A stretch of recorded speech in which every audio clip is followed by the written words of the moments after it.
살아계신 하나님 아버지, 감사와 찬송과 영광을 올려드립니다. 아멘. 오늘도 저희들의 생명을 연장시켜 주시고 새날을 허락하셔서 이 새날을 시작하며 하나님의 은혜의 보좌 앞으로 저희를 인도해 주셔서 하나님 앞에 예배드림으로 찬송과 기도와 말씀을 전하고 들음으로 하루를 시작하게 해주시니 하나님 감사합니다. 아멘. 아버지 하나님, 이 시간 하나님 앞에 하나님의 말씀을 듣기 위하여 또 하나님께 예배드리기 위하여 기도를 드리기 위하여 찬송을 드리기 위하여 하나님 앞에 나온 한 심령 위에 진리의 성령으로 함께 하셔서 꼭 필요한 은혜의 말씀으로 임하여 주셔서 아멘. 오늘 하루를 살아갈 때 성령의 인도하심을 따라 하나님의 말씀에 순종하며 살아가는 복된 한 날이 되게 하여 주옵소서. 아멘. 아버지, 오늘 생명을 연장시켜 주셨으니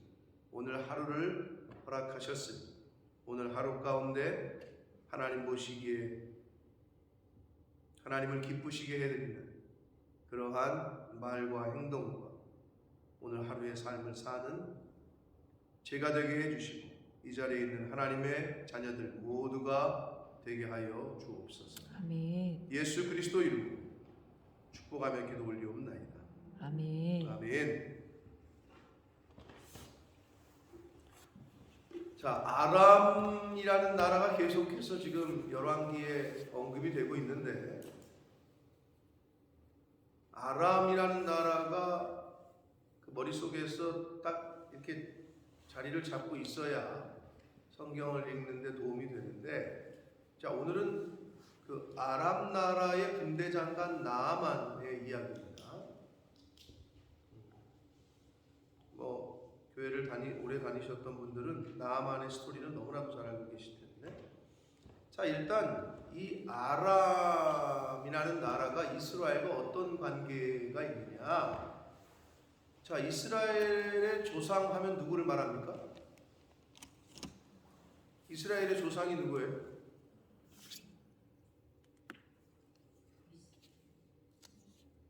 이렇게 질문하면 어려울 수 있겠죠. 일반적으로 아브라함이라고 대답합니다. 이스라엘의 조상은 아브라함이다라고 얘기를 해요. 자, 그러면 아브라함을 알겠는데 나홀은 누굽니까? 들어보셨어요? 나홀? 아브라함의 형제입니다. 아브라함의 형제. 자, 그러면 아브라함의 형제인 나홀이 누구냐? 아람의 조상입니다. 자, 그러면 이스라엘과 아람이 가까운 사이입니까? 안 가까운 사이입니까? 가까운 사이죠. 사실 구약 성경에 나오는 많은 나라들이 족속들이 굉장히 가깝습니다. 다 모압이건 암몬이건 가까워요. 자, 일단 아람이라는 나라는 이렇게 가까웠단 말이에요. 아브라함과 형제인 나홀, 어떻게 보면 사촌지간이라고 보면 되는 거지. 사촌지간인데 이삭과 야곱 시대까지도 아람과는 굉장히 친했어요. 왜 그러느냐? 이삭과 야곱이 모두 아람 여자를 아내로 맞이했단 말이에요. 아람 사람이에요. 그리고 아브라함을 비롯한 그의 후손들 이삭과 야곱 족장 시대까지는 아람과 아주 특별한 유대 관계를 가졌어요. 그렇지 않을 이유가 없죠. 굉장히 가까웠단 말이에요. 자, 그런데 족장 시대 이후에 약 500년 동안에 이 아람 족속이 성경에 나타나지 않아요. 약 500년 동안 족장 시대 이후에 아람이라는 나라가 나타나지 않다가 갑자기 11세기에 BC 11세기경에 사울 왕 때에 소바의 왕들이라는 이름으로 등장해요. 다시 소바의 왕들, 이게 아람이에요. 자, 그런데 이때에 등장을 했을 때에 사울 왕 이스라엘과 관계가 안 좋아. 그때 다시 등장하고 나서 성경에 그래서 싸우다가 다윗 왕 때에 완전히 함락을 당해가지고 다윗 왕 때에는 이게 복속이 됐단 말이에요. 이게 지배를 당해 이스라엘에게 귀속이 돼. 그러다가 솔로몬 왕 말기에 다시 독립을 해요. 솔로몬 왕 말기에. 자, 그 이후에 북이스라엘과 끊임없이 전쟁을 벌여요. 북이스라엘의 가장 악한 왕, 7대 왕 누구죠? 아합이야. 우리가 지금 사실 지금 열왕기가 이대로 시대순으로 갔으면 얼마나 좋아. 그런데 갑자기 시대순 가다가 엘리야 승천 이야기, 엘리사 사건 중심이 섞여 있다가 다시 왕으로 왔다가 이러니까 좀 헷갈리는 게 있는 건 사실이에요. 자, 그러나 우리가 좀 며칠 전까지만 해도 아합 왕에 대해 아합과 이세벨, 자, 이야기가 기억이 나실 텐데 그 아합 왕 때까지 계속 전쟁을 해. 그게 아람이에요. 자, 그런데 아합 왕이 아람과의 전쟁에서 죽게 돼요. 기억나십니까? 기억나시죠? 어떻게 죽죠? 하나님의 섭리가 있었죠. 어떤 섭리? 어떻게 죽었죠?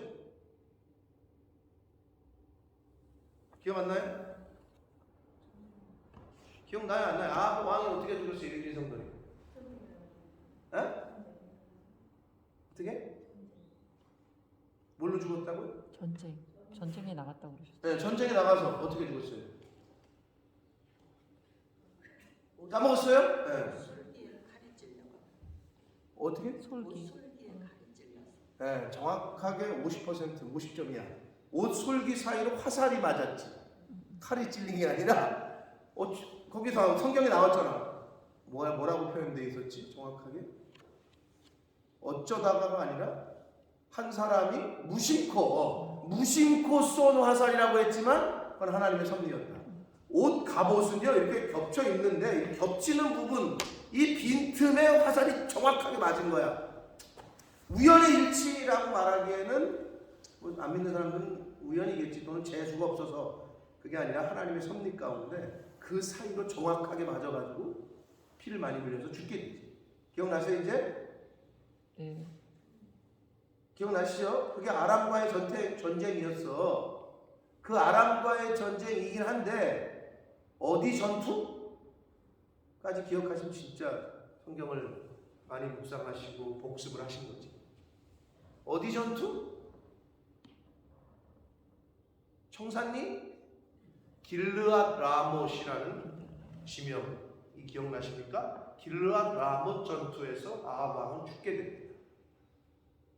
자, 그러면 그때 누가 이긴 거예요? 아람이 이겼지. 아합 왕이 죽었으니까. 자, 그때의 장군이 나아만이야.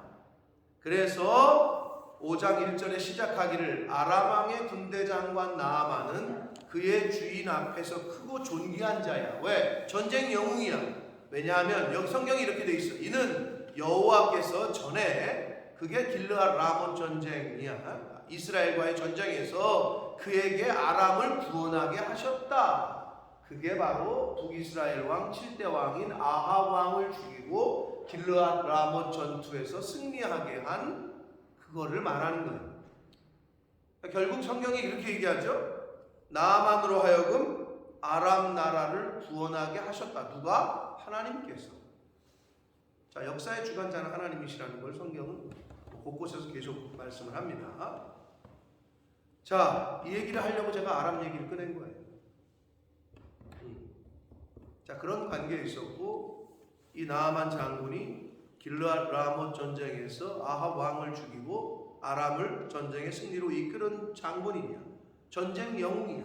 그러니까 왕도 총애를 하고 있는 왕이야. 큰 용사다. 존귀한 자다. 왕 앞에도 존귀한 자다. 그런데 중요한 거, 그런데 나병 환자다. 성경은 이렇게 소개하고 있는 거예요. 나아만 장군. 자, 권력적으로 권력 가졌어요. 명예 있어요. 돈 있어요. 남부러울 거 없어요. 그런데 나병 환자예요. 이건 뭘 얘기하는 줄 알아요? 뭘 상징하는 줄 알아요? 이 세상 사람들 타워 팰리스 살아요. 강남 대치동에 살아요. 돈 많아요. 그런데 구원 못 받는 죄인이에요. 이 얘기라고. 이 나아만은 그 오늘날 현대에 가질 거 다 가졌는데 영원히 죽을 수밖에 없는, 그리고 그 당시에 나병 환자는 죄인 취급받았지. 거의 이스라엘에서는 죄인이에요. 하나님을 모르고 예수 그리스도를 모르고 죽어가는 죄인을 뜻해. 죄인을 상징한다. 이렇게 생각하시고 오늘 말씀을 들으시면은 훨씬 더 이해가 되실 겁니다. 일단 나아만 장군의 스토리는 대략적으로 알고 계신 분들은 알고 계시기 때문에 제가 읽어가면서 중간중간에 중요한 포인트들을 말씀을 드리도록 하겠습니다. 2절입니다. 전에 아람 사람이 떼를 지어 나가서 이스라엘 땅에서 어린 소녀 하나를 사로잡음에 그가 나아만의 아내에게 수종들었다.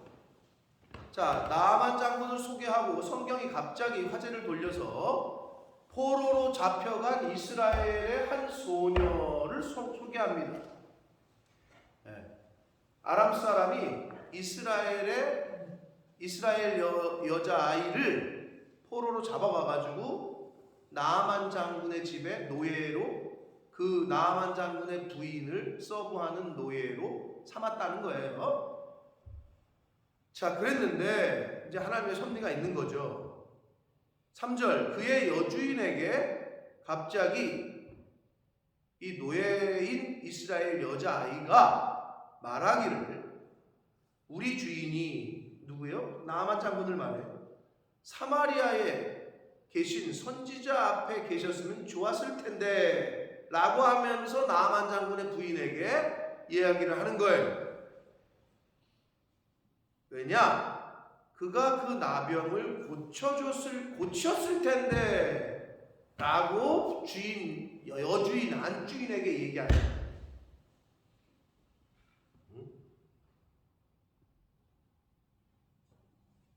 자, 일단 여러분, 이 이스라엘 여자아이는 어린 나이에 포로로 끌려왔어. 그런데 이 포로로 잡혀온 이 여자아이가 자신의 주인인 나아만 장군을 위해서 걱정해서 그 나병이 나았으면 하는 마음을 가졌다. 여러 가지 생각을 할 수가 있는데, 포로로 잡혀왔어요. 그러면 아람 나라에 대해서, 그리고 자신의 지금 처지에 대해서 비관하겠죠. 또는 자신을 잡아온 아람 나라 이 장군의 주인이 나병이 걸려서 죽게 됐다. 그러면 속으로 쌤통이다. 빨리 죽어라. 이럴 수도 있었겠죠. 근데 지금 이 여자아이가 자신의 주인을 걱정해서 한마디로 엘리사를 소개하는 건데, 여러분 성경에는 정확히 기록되어 있지 않아요. 근데 여러분 우리가 알 수 있는 건 뭐냐? 추측이 가능한 거는 나아만 장군이 얼마나 잘해줬길래 이랬을까? 그 집 주인이 얼마나 잘해줬으니까 이런 마음을 품었겠지. 이 어린 소녀인 노예가. 일단 이거 하나가 가능하지.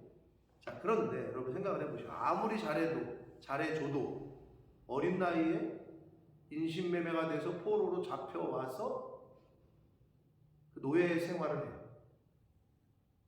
아무리 잘해줘도 노예는 노예예요. 너무 잘해줬으니까 이렇겠죠 라고 하기에는 정황상 너무 쉬운 상황이 아니야. 그럼 뭐냐? 이 여자아이의 이 마음은 자기가 비록 노예로 끌려왔지만 자기가 있는 곳에서 그 주인을 향한 구원의 방법을 제시하고 있는 거지. 성도는 어느 자리에 있건 주변에 있는 사람들을 살리는 역할을 해야 돼요. 아멘. 저 사람이 날 잘해주네. 잘해주니까 나도 잘해줘야지. 이건 세상 사람들도 한다 그랬어요. 근데 이 여자아이가 처해 있는 상황은 아무리 나아만의 아내가 잘해줬어도 포로야, 노예야, 엄마 아빠가 그립고 고향이 그리워. 그냥 단순히 잘해줬기 때문에 이 여자아이가 잘해줬겠거니 이렇게 치부할 게 아니라 하나님을 믿는 사람의 자세와 태도를 우리에게 교훈해주고 있는 거예요. 도저히 그럴 수 없는 학년, 어린 나이에 포로로 잡혀갔어. 얼마나 엄마 아빠가 보고 싶었겠어. 얼마나 집이 그리웠겠어. 그런데 그 자신을 노예로 부리고 있는 주인이 죽게 생겼는데 나병이 걸렸는데 그 나병을 고칠 수 있는 구원의 방법을 제시하고 있는 거예요. 이런 자세가 저와 여러분이 이 세상을 살아가는 성도로서의 그리스도인으로서의 자세여야 됩니다. 어떤 환경에 처해 있건 내가 지금 어떤 상황에 놓여 있건 주변을 믿지 않는 영혼에게 복음을 제시해서 구원시킬 수 있는, 내 코가 석자인데 나도 지금 죽게 생겼는데 무슨 복음을 누구한테 전해, 남을 뭘 걱정해도 살아, 이 정도가 아니라 이 어린 소녀가 자신의 주인을 생각하는 그러한 긍휼이 여기는 그런 마음을 최소한 우리도 가져야 돼요. 우리는 이 정도 환경에 처해 있지 않잖아. 인신매매로 다른 나라에 끌려가가지고 노예 생활하고 있지 않잖아. 그런데도 하나님의 사랑을, 예수 그리스도의 십자가를 주변에 있는 사람들에게 구원을 제시를 못해. 근데 이 어린 소녀는 그 어려운 걸 해내고 있는 거예요. 이 포인트에서 이거를 보셔야 되고, 자, 그 다음에 또 중요한 포인트는 뭐냐? 지금 이 어린 소녀가 누구를, 사마리아의 선지자 엘리사를 얘기하는 거죠? 예? 엘리사를 얘기하는 거예요. 그러면 엘리사 앞에 계셨으면 좋았을 텐데 왜? 이유가 뭐예요? 그가, 즉 엘리사가 그 나병을 고쳤을 거예요. 이 어린 소녀는 하나님의 사람인 엘리사에 대한 믿음이 있는 거예요. 여러분, 이 말을 하기가 쉬워요, 어려워요? 왜 쉽지 않냐? 왜 어렵냐? 그렇게 말했다가 소개했다가 직접 갔는데 엘리사가 못 고쳤어. 그러면 죽은 목숨이야. 그러니까 쉽게 말하기가 어려운 거지.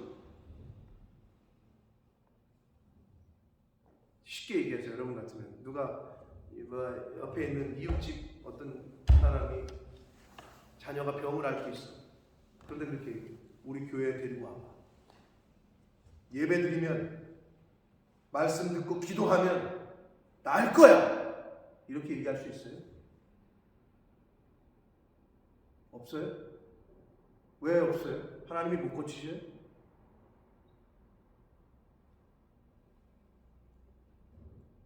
그 포인트야, 지금. 중요한 포인트.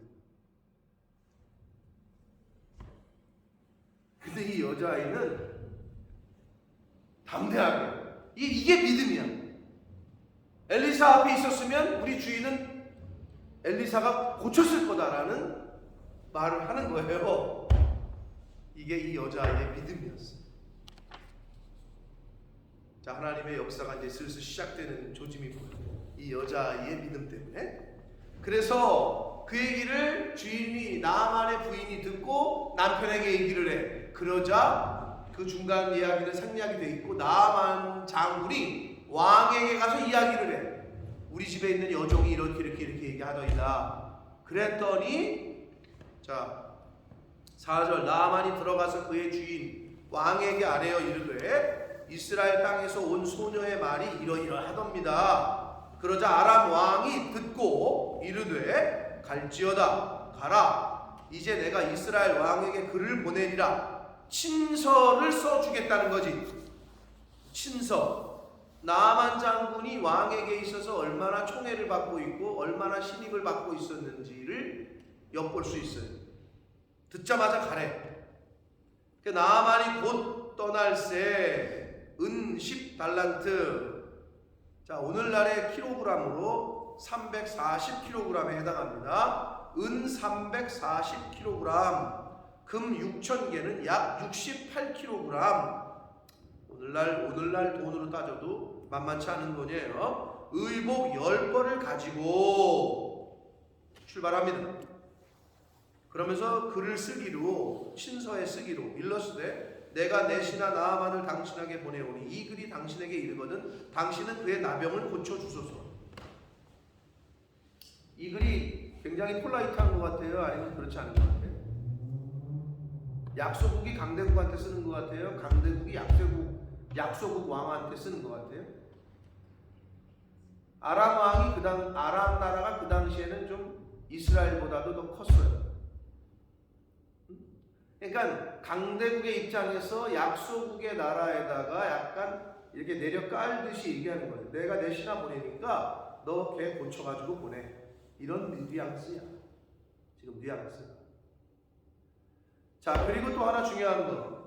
뭐 일반적으로 그렇게 뭐 부탁을 하러 가는 거니까 뭐 그 정도 선물은 가져갈 수 있지라고 얘기하지만 여기서 말하는 은 340kg, 뭐 금 68kg, 뭐 옷 10벌 이런 예물은 말 그대로 그냥 감사의 고마움의 마음이 아니고 뭐를 뜻하느냐? 이 정도의 돈과 이 정도의 재물이면 되겠지. 즉 하나님의 은혜를 믿음과 순종으로 받는다는 걸 알 수가 없지. 이 사람들은 이 정도 돈 갖다 주면 고쳐주겠지. 오늘날 병원에 의사 선생님이 고치실 줄 믿습니다. 내가 그런 소문을 듣고 믿음으로 왔습니다. 그래요? 좋은 믿음이야? 그럼 수술해줘요? 해주니 은비야? 안 해주지? 뭐라고 얘기하지? 예, 수술하면 됩니다. 1층 가서 접수하고 수술비 내고 오십시오. 이런단 말이야. 돈 입금하면 수술해. 딱 그거예요. 이 나아만과 아람 사람들은 이 정도 돈이면 되겠지. 돈으로 해결하려고 했던 거예요. 하나님의 은혜를, 하나님의 기적을 돈으로 살려고 했지. 지금 그 말이에요, 이게. 자, 그래서 오게 됩니다. 그러자 이스라엘 왕이 그 글을 읽고 자기 옷을 찢으며 이르되 내가 사람을 죽이고 살리는 하나님이냐? 내가 어찌하여 그 사람이 나에게, 아람 왕이 나에게 그 사람 나만을 보내가지고 나병을 고치라고 하느냐? 그러면서 신하들에게 말하기를 너희들 잘 생각해라.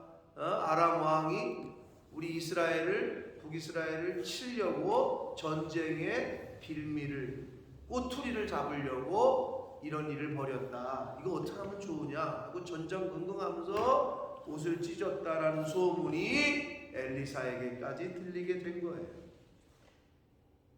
자, 그럼 또 하나. 여기서 우리가 이 성경이 오늘 우리에게 주는 교훈은 뭐냐? 다른 나라의 포로로 끌려간 어린 소녀도 알고 있었던 하나님의 사람 엘리사를 도대체 이스라엘 하나님이 선택하신 나라의 왕인 북이스라엘의 왕은 왜 하나님의 사람 엘리사를 존재를 알지도 못하고 믿지도 못했느냐? 그 포로로 끌려간 하찮은 어린 소녀도 하나님의 사람인 엘리사의 능력을 알고 있었거늘 이스라엘의 왕이 어찌 하나님의 사람 엘리사에 대하여 지금 뭐 언급이 없어. 야, 아람이 지금 우리나라를 쳐들어오려고 꼬투리 잡으려고 한다. 이제 우리 어떡하냐? 이러고 벌벌벌 떨고 있고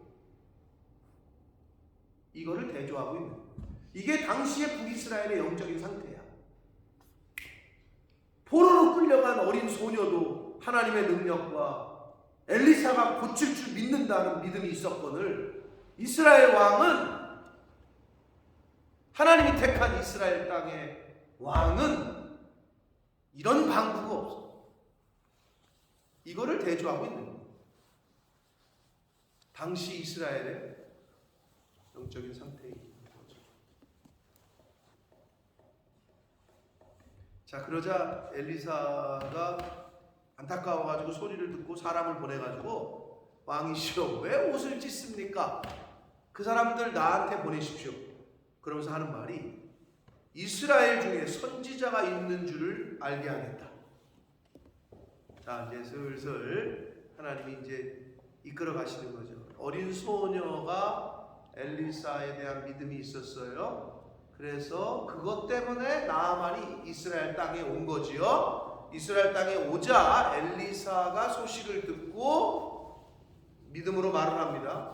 하나님의 사람 선지자가 이 땅에 있는 걸 알게 하겠다 이야기를 합니다. 9절을 봅니다. 그러자 이제 왕이 나아만을 엘리사에게 보냈어요. 나아만이 이에 말들과 병거들을 거느리고 이르러 엘리사의 집 문 앞에 섰어요. 자, 강대국의 군대 장관이 혼자 온 게 아니라 또 병거와 말들, 사신들, 수행원들을 데리고 한 무대기가 온 거지. 뭐 금도 이만큼 340kg를 싣고 왔으니 한마디로 사절단이 온 거야. 선지자의 집이 뭐 얼마나 좋았는지는 모르겠지만 아무튼 엘리사의 집 앞에 섰어. 큰 무대기 무리가, 외교 사절단 같은 무리가. 그럼 어떻게 해야 돼? 엘리사가 은비야 버선발로 나가든지 어서 오십시오 하고 나가든지 이래야 될 줄 알았거든. 나만은 그런 기대를 했어.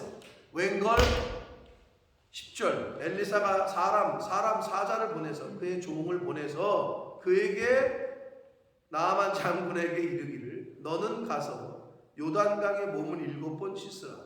그러면 네 살이 회복되어 깨끗하게 될 거다라는 말만 전해. 그러니까 어떻게 이 강대국의 나라의 군대 장관이 사절단 신하들 데리고 왔는데 창피한 거야. 기분도 나쁘고. 아니 이게 나와가지고 얼굴도 비치지 않고 뭐 어디 돌쇠 하나 보내가지고 우리 주인께서 저쪽 강에 가가지고 7번 씻으려는데요. 이러고 들어가 버려. 그러니까 이 군대 장관 나아만이 너무 열이 받는 거지. 이 상황이 열이 받을 수밖에 없는 거지. 그러면서 하는 말이 11절이에요. 나아만이 열받았어. 노했어. 그러면서 이제 집으로 돌아가려고 물러가며 열받아가지고 물러가며 이르되 자신의 생각에는 엘리사가 내게로 나와서 자신을 영접해서 그의 하나님 여호와의 이름을 부르고 그의 손을 그 상처 부위에 흔들어 나병을 고치지 않을까 생각했다는 거야. 즉 아람 나라는 이방신을 섬기니까 주술적인 행위를 기대했던 거지. 우리 무당처럼 이렇게 뛰든지 아니면 손을 뻗쳐가지고 여기를 이렇게 하든지 어떤 그런 행위들 고치는 행위를 할 거로 기대를 했는데 이건 웬걸 나오지도 않고 어디 종 하나 보내가지고 강물에 가서 씻으라고 얘기를 하니까 열이 받은 거야. 충분히 열받을 만하지. 응? 강대국의 장관으로서 열받았어. 자, 그래서 하는 말이 또 다메섹강 아바나와 바르발 자신의 나라에 있는 강을 얘기해요. 이스라엘의 모든 강물보다 낫지 아니하냐. 더 깨끗한가 보지. 내가 거기서 몸을 씻으면 깨끗게 되지 아니하랴 하고 몸을 돌려 분노하여 떠난다. 저도 사실 영국의 템즈강이 템즈 유명하잖아요. 가보셨죠? 예수자님 어때요? 한강보다 커요? 한강보다 작아요. 물은 깨끗해요? 더러워요. 한강도 더럽지만 템즈 말이 템즈지. 아이고 한강이 왜 대교인 줄 알겠어. 한강에 있는 모든 다리가 다 대교잖아요. 큰 다리야.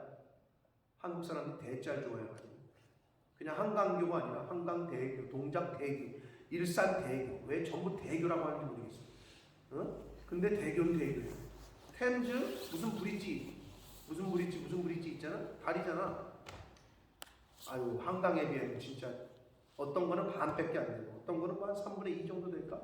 한강이 엄청 큰 거야. 그리고 제가 보니까 한강도 더럽지만 템즈 더 더러워. 진짜 더럽더라고. 이렇게 나만이 생각한 거야. 야 우리나라에 있는 강이 요단강보다 안 깨끗해서 그러냐? 내가 거기 가서 씻지. 열이 받은 거지 이제 나만 장군이. 충분히 이해는 해.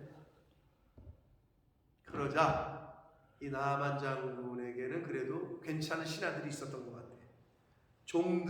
그의 종들이, 나아만의 종들이 말하기를 내 아버지요, 아주 아버지처럼 섬기는 그 종들이 그렇게 이제 자신의 주인을 그렇게 부르는 거죠. 선지자가 주인에게, 당신에게 가서 몸 씻는 거 아니라 더 큰 일을 행하라 말하였더라면 행하지 아니하셨겠습니까?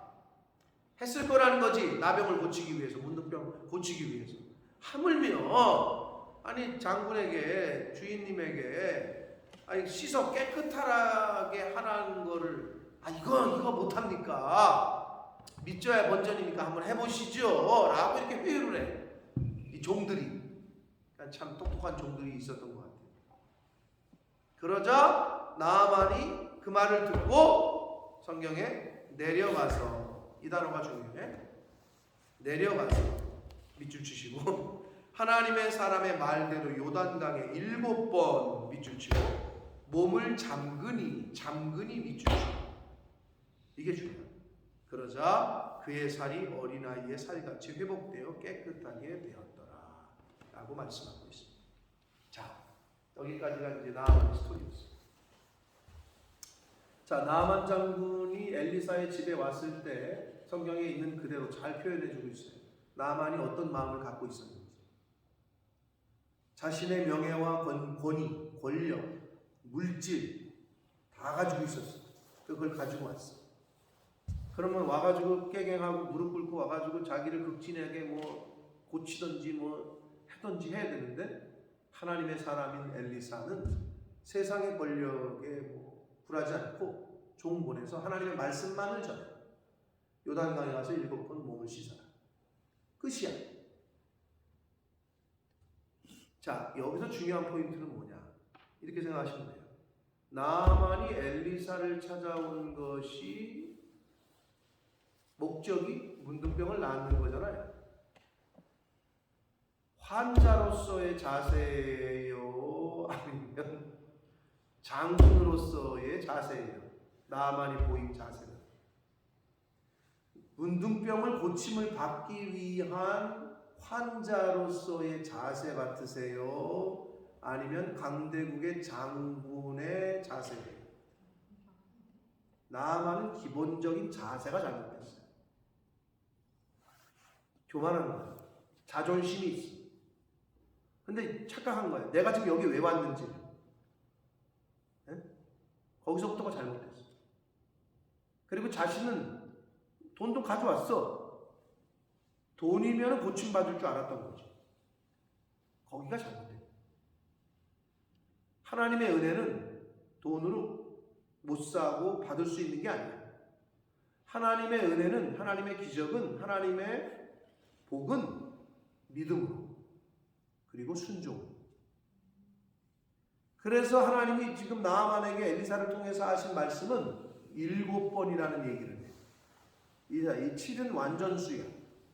그러면 7번 몸에 가서 씻어라. 이거는 뭘 얘기하는 거냐면 나아만에 대한 순종을 요구하시는 거고, 7번 완전한 순종, 그리고 몸을 씻는 거는 죄를 씻는 걸 말하지, 완전한 회개를 말해요. 그걸 상징하는 거예요. 그런데 이 나아만은 전혀 감각이 없어. 영적인 감각이. 그러니까 어떻게 자기가 문둥병에서 치료를, 나음을 받을 수 있는 그 기회 앞에서 자신의 교만과 자존심 때문에 이걸 걷어차버릴 뻔했어. 하나님의 복을. 그나마 종들의 권유로 마지못해 믿져야 번전이니까 한번 해보시라고 7번 했어. 그러니까 자기를 죽인 거지. 어떻게 보면 자기의 고집을 꺾은 거지. 일단은 7번 했더니 하나님이 고쳐주셨어. 그런데 성경의 마지막 부분에 하는 말씀이 아까 제가 밑줄치라고 하는 게, 자, 내려가서 그랬잖아요. 이게 나만의 고집과 교만, 자고한 게 내려가는 거예요. 그걸 상징해.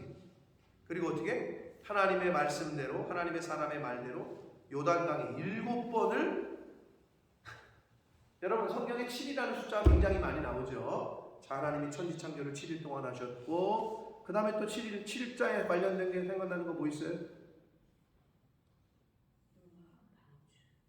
노아 방주? 7일 후에 이제 비가 내린 거 다 짓고 나서 또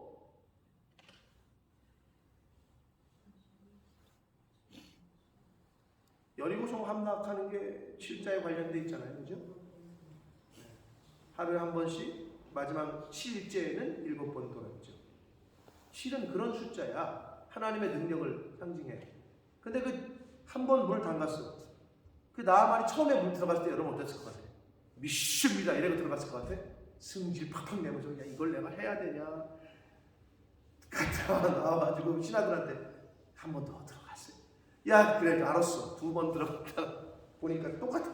3번 들어가. 열을 팍팍 내고 들어갔을 것 같아. 믿습니다 하는 마음으로 들어간 게 아니라. 그런데 어떻게든 아무튼 7번을 계속해. 응? 자, 완전한 회개, 순종을 요구하시는 거야 하나님께서. 그래서 7번을 해요. 그리고 여기서 잠근다라는 표현이 있잖아요. 우리가 세례식의 의미가 그거죠. 원래는 침례잖아. 물에 잠궈. 옛사람을 잠근다는 거는 죽는다는 거는 의미예요. 옛것이 죽는 거야. 잠겼다라는 거야. 그런 의미가 있는 거예요. 자, 그런 과정을 거쳐서 하나님께서는 나아만에게 새 삶을, 새 피부를 허락하셨습니다. 그 이후에 나아만의 고백이 또 위대한 고백이 밑에 나오는데 그건 내일. 자, 그런데 오늘 여기서 이제 우리가 생각하고 교훈받을 것이 여러 가지가 있었는데 마지막 하나는 더 뭐냐면 나아만은 뭔가 그 주술적인 자신들의 나라에서 하는 것과 같은 치료 행위를 원했어요. 뭔가 열심히 뭐 땀을 내고 뭐 이렇게 어떤 행동을 하는 거를 원했단 말이야. 그런데 가서 7번 몸을 씻어라 라는 말을 들으니까 너무 웃긴 거지. 아니 뭐 우리나라는 강이 없어서 뭐 씻질 못해가지고 내가 뭐 안 난 거냐? 피부가 안 났냐? 이런 생각을 해. 자, 이게 뭘 얘기하냐면 여러분 믿지 않는 사람들에게 복음을 전해보셨어요? 야, 그러면 애들이 물어. 믿지 않는 사람들. 그래? 그럼 천국 어떻게 가냐? 그러면 예수를 믿으면 가. 뭐야? 그게 다야? 라는 반응을 보일 때가 있어요. 믿으면 간다고? 믿지 않는 사람들이 볼 때는 아니 그게 다야? 믿기만 하면 간다고? 너무 쉬워. 이게 무슨 말이냐? 오늘날 많은 사람들은 인본주의적 성과주의에 이미 너무 물들어 있어. 내가 뭔가를 열심히 해서 성과를 내야지만 패스. 그런데 갑자기 기독교에서 천국을 가고 구원을 받는다는데 믿기만 하면 된다고? 뭔가 어려운 거를 패스해가지고 이걸 통과하려면 너 되는 거야. 이게 이랬으면 오히려 더 그래 한번 도전해볼까? 이랬는데 뭐 믿기만 하면 돼? 그게 끝이야? 라고 생각한다. 오늘날 믿지 않는 사람. 그게 왜 그래? 인본주의적 성과주의가 이미 물들어 있어. 근데 하나님은 인본주의가 아니야. 하나님이 세우신 방법은 예수를 구주로 영접하는 것. 됐지? 이게 끝이야.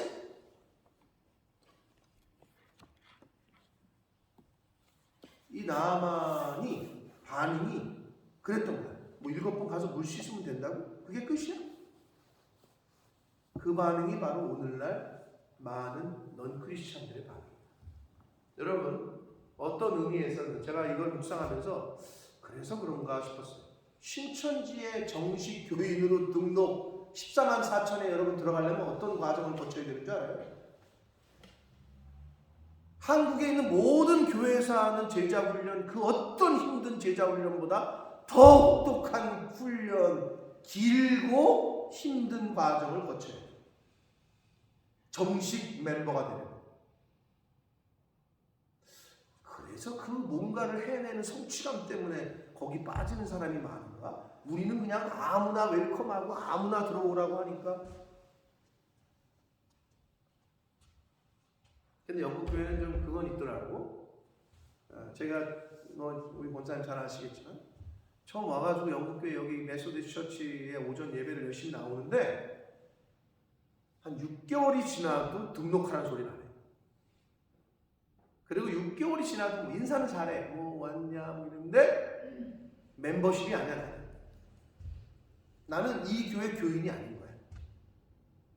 6개월이 지나도 그러고 보니까 이렇게 보니까 멤버십들은 헌금 봉투가 따로 있어. 그쪽도 그런지 모르겠는데 번호가 그러니까 번호로 쭉 있더라고. 헌금 봉투가 이렇게. 그리고 1년치를 1번, 2번 해가지고 1년치가 이렇게 있더라고. 나중에 한 6개월이 지나서 제 이름으로 된, 제 번호로 된 헌금 봉투가 생겼어. 여러분, 2단의 그 신천지를 예를 들었는데, 신천지의 정식 멤버가 되려면 어마어마한 과정을 거치셔서 시험에 통과해야 그 멤버의 이름에 기록이 돼요.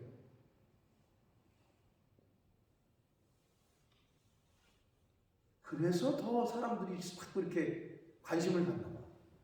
근데 기독교는 어떻게 보면 너무 쉬워. 아무나 들어올 수 있거든. 인본주의적 성과주의에 물든 사람들은 나만 같은 반응을 보일 수가 있어. 예수를 믿음으로 하나님 앞에 나올 때 믿음으로 그리고 순종하고 하나님 앞에 나오면 하나님의 은혜를 얻어. 그런데 믿지 않는 사람들은 착각해요. 뭐 이만큼 돈 가져가면 되겠지. 내가 이 정도 배웠는데. 오늘 나아만의 이 스토리에서 그런 교훈들을 우리가 찾을 수 있습니다. 나아만의 그 교만과 자만은 결국 내려간다. 그의 교만이 꺾이고 있는 거예요. 그것도 7번씩이다. 완전한 순종과 완전한 회개. 그리고 마지막으로 잠근히 그랬어요. 죽음을 상징해요. 내 교만과 내 자만이 죽어야 해요. 그렇지 않으면 하나님의 은혜를, 하나님의 치유를, 하나님의 구원하심을 받을 수가 없다. 옛 것은 죽는 거예요. 사실 그게 기독교의 세례의 상징입니다.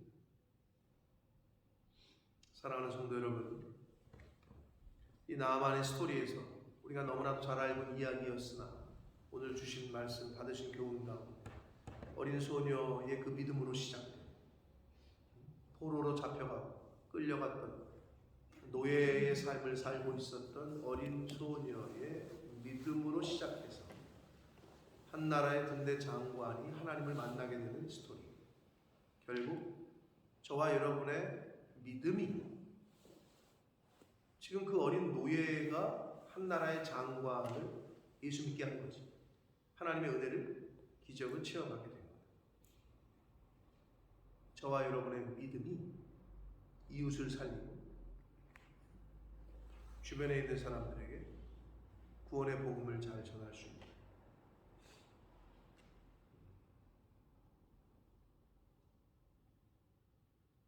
부흥하는 교회의 특징은 뭔지 알아요? 교인들이 어디를 가도 교회를 잘해요. 자기가 다니고 있는 교회. 그리고 누구를 만나도 자기 교회와 목사님과 교회의 공동체들을 자랑해요. 그런데 부흥하지 못하는 교회의 특징이 뭔지 아세요? 가만히나 있으면 모를까? 자랑은커녕 자기가 다니는 교회에 자기가 욕을 해요. 야, 우리 교회가, 우리 목사님 어떻게 부흥을 해?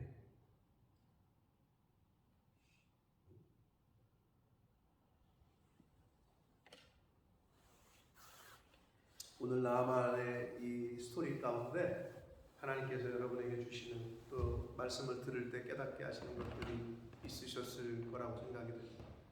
바라기는 내 생각이 아니라 하나님의 생각, 내 생각을 맞추고 내 고집과 내 자아는 죽이고 이미 여러분들은 복음을 듣고 예수를 영접하신 분들이기 때문에 새벽 예배 나오시는 분들, 주일날에 있는 성도들하고는 또 다르고 일단은 하나님을 그리고 예수 그리스도를 영접하신 분들이기 때문에 이 인신매매로 팔려서 잡혀서 포로로 잡혀간 어린 소녀가 했던 그 자세를 저희가 이 땅에 살면서 여러분이 있는 곳에서 이 소녀가 했던 그 주인을 구원하기 위해서 하나님의 사람을 소개하고 그런 믿음으로 자기 목을 건 걸 수도 있어요. 한 1%라도 내가 이 말을 했다가 갔는데 엘리사가 못 고치면 난 어떻게 될까? 이 생각을 했으면 절대 그 말을 할 수가 없어요. 1%도 의심이 없는 거야. 이 말을 꺼냈을 때는. 그런 믿음을 저와 여러분이 소유해서 주변인들에게 하나님을 그리고 예수 그리스도를 복음을 잘 전하시는 그러한 삶을 사는 저와 여러분이 되시길 예수 그리스도의 이름으로 축복합니다. 아멘. 살아계신 하나님 아버지 감사합니다. 오늘도 생명 주시고 또 건강을 주시고 저희들의 발걸음을 하나님의 은혜의 보좌로 옮겨주셔서 하나님의 말씀을 전하고 듣게 해주시니 감사합니다. 아멘. 아버지 하나님, 오늘 말씀을 통하여 하나님께서 또 듣게 하시고 깨닫게 하시는 것들이 있을진데 성령 하나님 각 심령에게 임하셔서 들어야 될 말씀을 듣게 해주시고 기억해야 될 것을 기억하게 해주시고 깨달아야 될 것을 깨닫게 하셔서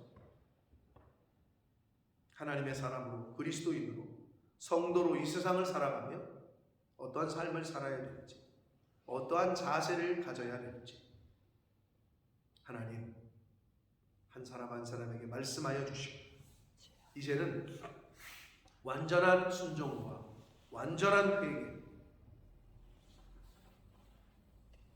은혜의 복음의 말씀의 생수 앞에 우리의 옛사람을 다 잠그고 죽일 수 있도록 이제는 내가 사는 것이 아니라 그리스도께서 내 안에 사시게 할 수 있도록 그러한 남은 인생을 살아가는 그리스도인 예수님께 속한 자 제가 될 수 있도록 그리고 이 자리에 있는 하나님의 사람들이 되어지도록 주여 은혜 내려 주옵소서. 아멘. 예수 그리스도 이름으로